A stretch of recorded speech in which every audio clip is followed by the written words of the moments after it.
Trump যখন যুদ্ধবিরতির জন্য উঠে পড়ে লেগেছে, ঠিক তখনই ইরান তার আধুনিক ক্ষেপণাস্ত্র দিয়ে মার্কিন ঘাঁটি সহ তেল আবিবকে গুড়িয়ে দিচ্ছে। যদিও এই যুদ্ধে ইরানের সবচেয়ে বেশি ক্ষতি হয়েছে, তারপরও তাদের পাল্টা আক্রমণে ইসরায়েলের আয়রন ডোম ধ্বংস হয়ে যাওয়ার পর দিশেহারা হয়ে পড়েছে ইসরায়েলি বাহিনী। ঠিক যুদ্ধের এমন মুহূর্তে ইসরায়েলের প্রধানমন্ত্রী বেনিয়ামিন নেতানিয়াহু ইরানি ক্ষেপণাস্ত্রের আঘাতে নিহত হয়েছেন বলে দাবি করেছে ইরানের আধা সরকারি গণমাধ্যম তাসনিম নিউজ। ইরান এই যুদ্ধের প্রথম দিকে সস্তা ড্রোন ও মিসাইল ব্যবহার করেছে, আর যুদ্ধের এমন পর্যায়ে এসে তারা শক্তিশালী মিসাইল ব্যবহার করছে। আর ইসরায়েলের আয়রন ডোম ধ্বংস হয়ে যাওয়ার পর ইরানের কোনো মিসাইলই তারা প্রতিরোধ করতে পারছে না। আর সে কারণেই ইরান খুব সূক্ষ্মভাবে নেতানিয়াহুর বাড়িতে মিসাইল হামলা চালিয়েছে। আর ইরানের এই হামলায় শুধু নেতানিয়াহুই নয়, তার ভাইয়েরও নিহত হওয়ার খবর ছড়িয়ে পড়েছে। আর এই খবর ছড়িয়ে পড়ার পর থেকে অনেকটাই দিশেহারা হয়ে পড়েছে ইসরায়েলি বাহিনী।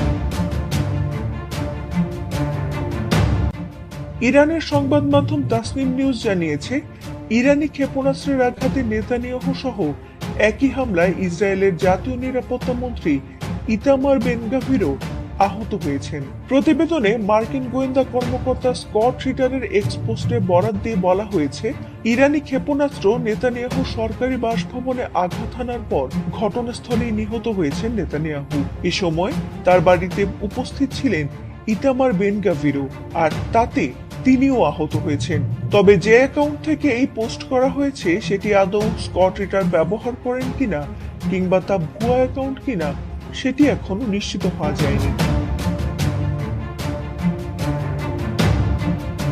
যদিও ফার্সি ভাষার সংবাদ মাধ্যম তাসনিম নিউজের প্রতিবেদনে নেতানিয়াহুর ওপর হামলার প্রমাণ বা কোনো ক্ষতিরও নিশ্চিত প্রমাণ উপস্থাপন করা হয়নি, তার পরিবর্তে এটি বেশ কয়েকটি পরিস্থিতিগত বিষয় একত্রিত করেছে, যার মধ্যে রয়েছে নেতানিয়াহুর সাম্প্রতিক ভিডিও ক্লিপগুলোর মধ্যে অনুপস্থিতি, ইসরায়েলি মিডিয়ায় তার বাড়ির চারপাশে কঠোর নিরাপত্তা ব্যবস্থা সম্পর্কে প্রতিবেদন, এবং মার্কিন বিশেষ দূত স্টিভ উইটকফের একটি কথিত সফর স্থগিত করা, এবং রাষ্ট্রপতি ইমানুয়েল ম্যাক্রো এবং নেতানিয়াহুর মধ্যে একটি ফোন আলাপের ফরাসি রেকর্ড, যেখানে কথোপকথনের তারিখ নির্দিষ্ট করা হয়নি।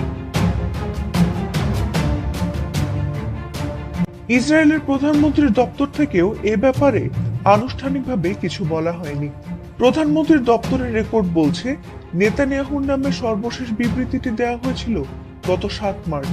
সেদিন ইসরায়েলের বীরশেবা এলাকায় ইরানি ক্ষেপণাস্ত্রের আঘাতে আহত কয়েকজনকে দেখতে গিয়েছিলেন নেতানিয়াহু। ইরানের সংবাদ মাধ্যমে অবশ্য নেতানিয়াহু